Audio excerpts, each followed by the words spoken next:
affaire qui touche évidemment les hommes politiques, c'est une affaire qui touche la société civile, c'est pour ça que nous aurons un membre qui représentera le Valais citoyen et nous espérons un député du Conseil national de la transition issu de la société civile, que nous aurons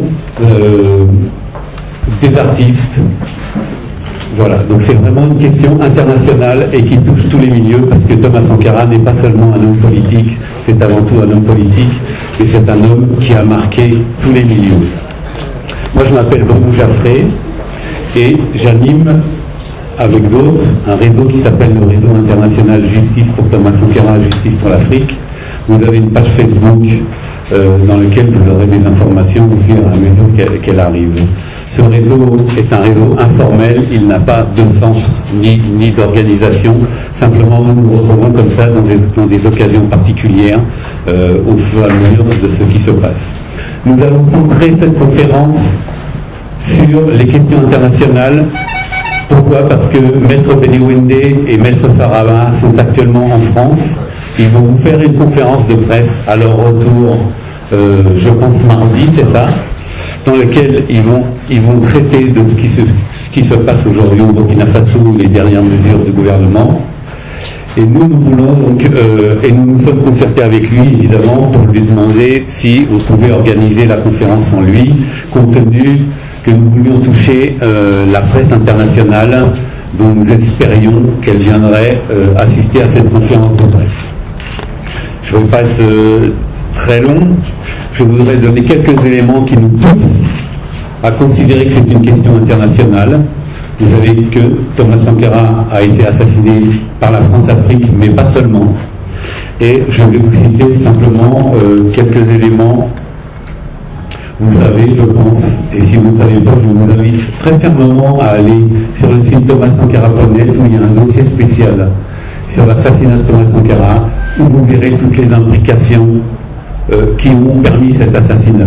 Évidemment, il a été assassiné par des hommes du régiment de sécurité présidentielle, mais nous savons aujourd'hui que des Libériens étaient présents. Nous savons que Charles Taylor, qui était leur chef, a travaillé pour les Américains, puisque la NSA a reconnu il y a quelques années que Charles Taylor était chargé d'infiltrer les révolutionnaires africains. C'est pour ça qu'il s'est présenté ici comme étant un révolutionnaire. Donc, le sujet, et on laissera parler Alexandre Sankara, nous avons donc déjà en France les députés du Front de gauche et des Verts ont déjà déposé 2 demandes d'enquête parlementaire, une fois en 2011, une fois en 2013, où ils demandent une enquête parlementaire sur l'assassinat de Thomas Sankara. Je vous cite quelques phrases. Vous trouverez toujours l'intégrale de cette demande d'enquête parlementaire sur le site thomassankara.net. En fait, malgré qu'elle ait été déposée 2 fois, cette demande d'enquête parlementaire n'a toujours pas été traitée par l'Assemblée nationale. C'est pourquoi nous avons organisé cette conférence de presse. On compte sur les journalistes pour qu'ils fassent un peu de bruit sur cette affaire et qu'ils interpellent les députés de l'Assemblée nationale pour qu'ils mettent cette demande d'enquête parlementaire à l'ordre du jour. Voilà exactement une phrase qui est tirée de cette demande d'enquête parlementaire. Donc ce sont des députés qui parlent et qui s'adressent à leurs collègues. Nous devons répondre aux questions suivantes. Pourquoi Thomas Sankara a-t-il été assassiné? Comment cet assassinat a-t-il été rendu possible? Quel rôle ont joué les services français et les dirigeants français de l'époque? La DGSE, qui est en gros le service secret, savait-elle ce qui s'est tramé et a-t-elle laissé faire? Je vais juste vous citer un témoignage parmi d'autres qui montre qu'on est bien en face d'un complot international. C'est extrait d'un documentaire italien qui a été diffusé sur la radio-télévision italienne le 15 juillet 2009. Je vous cite juste un extrait. C'est un documentaire, dont vous trouvez aussi des extraits sur le site thomassankara.net, où vous avez 4 ou 5 compagnons de Charles Taylor qui témoignent sur l'assassinat de Thomas Sankara et qui reconnaissent qu'ils étaient présents sur place. Voilà ce que dit l'un d'eux, Cyril Allen, ancien proche de Charles Taylor. le piano fut accordé par les Américains et les Français. Il y avait un homme de la CIA à l'ambassade des États-Unis au Burkina qui travailla en étroit contact avec le chef des services secrets de l'ambassade française. Eux ont pris les décisions les plus importantes. Silvestro, un autre compagnon Chapello. Ensuite, la CIA et les services secrets, Silvestro, pardon, c'est le journaliste qui pose la question, et les services secrets décidèrent de mettre hors jeu Sankara. Ainsi sont les faits. Voilà pourquoi nous considérons que c'est une affaire internationale, et voilà pourquoi nous demandons instamment, et nous comptons sur vous pour la populariser cette demande, à ce que, enfin, l'Assemblée nationale française ouvre une enquête parlementaire, parce que ça ouvre la possibilité de convoquer et d'interroger tous les membres qui étaient dans l'entourage de François Mitterrand et de Jacques Chirac et qui ont sans doute des choses à nous dire sur cette question-là. Voilà, sur ce, je passe la parole à Alexandre Sankara.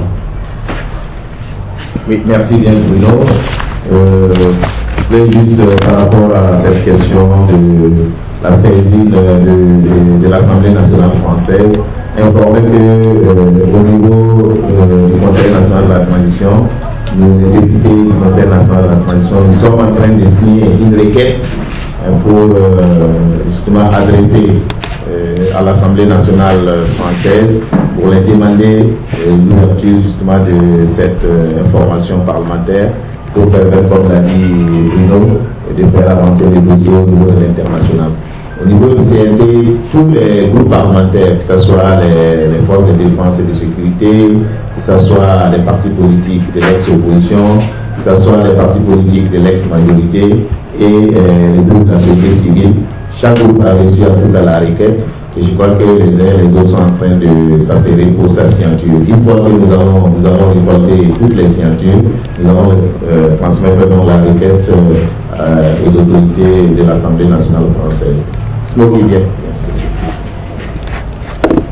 Je passe la parole à Germaine Pitropa. Merci. Vous m'entendez? Merci que je sois là. Merci pour ceux qui sont venus écouter une conférence de presse. Je suis là en tant que représentant de l'UNIR à Paris, mais comme récemment le Front Sankariste a été entériné, je représente donc le Front Sankariste à Paris et en Europe. Thomas Sankara a toujours été pour moi. Quand Thomas Sankara a été assassiné, j'étais à l'ambassade du Burkina Faso à Paris. Et à ce titre, j'ai été témoin de certains propos de l'ambassadeur, notamment Barry Gibrina, qui m'informe le lendemain du 15 octobre à 9h, lors d'une réunion, qu'il a eu Foccart au téléphone et Foccart lui a dit que Thomas était mort. Comment un représentant du Burkina Faso peut téléphoner à Foccart pour avoir les informations? Il n'y avait qu'une seule alternative. Foccart était au courant de cet assassinat. Donc, à ce titre, j'étais la seule à qui on présentait les condoléances. Et je leur ai rappelé qu'aucun diplôme ne permet de travailler dans une ambassade. On a le diplôme qu'on a, mais si on est là, c'est une place politique. Et que la mort de Thomas était la mort de la révolution. Voilà pourquoi je pense que de façon inlassable, nous devons donner la vérité au peuple burkinabé pour sur ce qui s'est passé le 15 octobre. Bruno vient de nous en parler.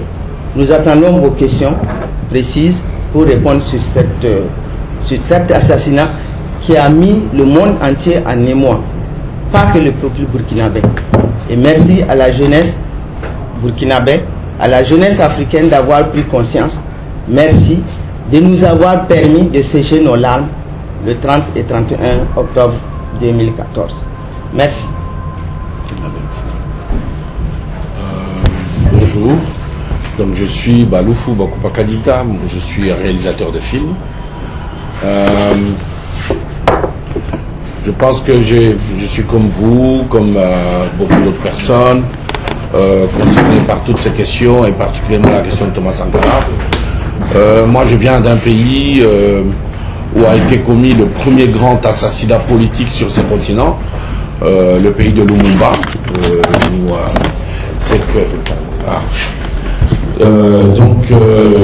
Moi, j'ai grandi avec le spectre de Lumumba. Lumumba, c'est un héros qui n'a pas de sépulture, parce que c'est que Thomas Gifford, dans son film sur Lumumba, a appelé l'assassinat des styles colonial, c'est-à-dire vraiment des styles nazis où les corps doivent disparaître, en croyant, comme on l'a dit durant des années, que les Africains ont la mémoire courte et que les Africains oublient souvent.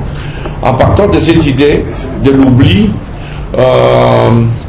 j'ai réalisé en 1991 le premier film sur Thomas Sankara, qui est un film de 26 minutes, financé par Channel 4 TV à Londres. Et ce film, c'était une décision collective. C'était une décision collective de certains de mes camarades. Nous nous sommes retrouvés ici au FESPACO 89. C'est-à-dire le FESPACO qui a suivi l'assassinat de Sankara, et courait à travers le monde, dans les milieux de cinéma, deux courants. Particulièrement le courant des anglophones qui voulaient qu'on boycotte le FESPACO, et les courants de francophones qui malheureusement souvent n'ont pas beaucoup de points de vue. C'est malheureux à le dire, mais les francophones souvent sont neutres. Et celui qui est neutre, il faut s'en méfier. Parce que le neutre, c'est l'art de manger dans toutes les assiettes à la fois. Donc, voilà, entre autres, donc, on est venu quand même ici. Donc, j'étais entouré spécialement de gens qui sont anglophones, parce que j'ai une deuxième partie de mon éducation qui s'est faite entre Cambridge et les États-Unis. Et donc, on est venu, on est arrivé très tôt, on est allé sur la tombe, et on est revenu à l'hôtel, et on a parlé de notre crainte. Notre crainte, c'était qu'on oublie. La crainte était liée aux questions sur Lumumba, était liée aux questions sur Nkrumah. Et la crainte était liée à ce que nous sommes dans ce continent. Nous pensons beaucoup plus avec le ventre qu'avec nos cœurs et nos cerveaux. Et de cette crainte-là, de la mémoire, June Divani, qui est de Guyane, qui vit à Londres, a dit qu'il faut qu'on fasse un film. Évidemment, tout le monde s'est tourné vers moi. Je ne sais pas si c'était peut-être le plus qualifié ou pas. Moi, ma base, comme on dit, mon major dans mon métier, c'est la sociologie et l'histoire. Ça, c'est ma base. Je pense qu'ils se sont intéressés à ça, donc on m'a désigné pour faire le film. Évidemment, si on ne m'aurait pas désigné, j'aurais senti un peu mal. Hein, mais on m'a désigné, ce qui a été une lourde charge. C'est vraiment un film que je ne souhaiterais pas à quelqu'un de faire. Parce que ça a été une lourde charge politique entre la politique française, parce que j'étais basé à Paris, et le reste. Mais je vous en passe les détails. Mais le film a été fait. Donc ce film existe, nous l'avons mis dès le début, dès qu'il y a eu YouTube, on l'a mis entièrement sur YouTube. Hein, entièrement. Donc il s'appelle, si vous tapez Thomas Sankara assassinat, vous verrez ce film-là entièrement sur YouTube. Donc c'est un film qui a été fait pour que nous ne puissions pas oublier. D'ailleurs, c'est le leitmotiv lyrique du film, c'est « N'oublie rien en chemin, que la mémoire soit notre anneau de fer. Hein? N'oublie rien en chemin, que la mémoire soit notre anneau de fer, que la mémoire soit notre alliance. Hein? Parce que c'est des oublis qu'on construit des monstres. Donc voilà, aujourd'hui, après ces films, vu le contexte de l'époque, nous avons ressorti une deuxième question, parce que quand la décision a été prise de faire le film, d'autres camarades, en fait la grande décision c'était comment ne pas oublier. David Kabounzi a fait le livre qui s'appelle Sankara parle. Aïe Gerima, qui est représenté ici par sa sœur Salomé Gerima, a créé la fondation Thomas Sankara à Washington DC. Beaucoup d'autres initiatives ont été prises pour que la mémoire soit vive. Parce que de Lumumba à Nkrumah à Sankara, Sankara pour nous c'est un frère. Lumumba c'est un père. Donc ce qui était à nous, plus proche de nous, c'est Sankara. Donc nous avons pris à ce moment-là un certain nombre d'initiatives. Et parmi ces initiatives, de ne pas oublier, il s'agissait à un moment ou un autre de créer ce prix Thomas Sankara que nous avons créé quand la jeunesse du Burkina Faso s'est levée et nous a dit qu'il ne faut pas désespérer de l'Afrique. Par 2 fois, dans ce pays, l'Afrique a été remise avec dignité sur l'estrade du monde. Quand Sankara est venu au pouvoir, l'Afrique était désespérée. On parlait à l'époque de l'afro-pessimisme. Et Sankara est arrivé, il nous a indiqué ce qui était faisable. Il nous a dit, nous devons chercher de nouvelles voies pour oser inventer l'avenir. Oser inventer l'avenir. Et ça a été pour nous un appel d'air, ça a été pour nous magnifique. En octobre, la jeunesse de ces pays nous a dit, il ne faut pas désespérer de l'Afrique. L'Afrique était aussi dans le pessimisme entre les changeurs de constitution et leurs maîtres. Et la jeunesse burkinabé nous a dit, il ne faut pas désespérer de l'Afrique. C'est-à-dire qu'une autre Afrique, celle de Sankara, celle de Lumumba, celle de Nkrumah, cette autre Afrique est possible. Et je salue franchement de fond du cœur la jeunesse burkinabé, je vois se moquer ici et bien d'autres, de nous garder sur cette indication, de garder dans nos mémoires ce qu'est l'espérance, ce qu'est l'espoir, parce que cette Afrique de Sankara est toujours possible. Je vous remercie.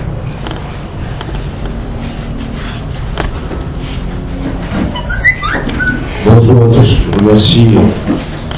Mes vieux pères et mes vieilles mères de me passer le micro. Difficile de parler après tout ça.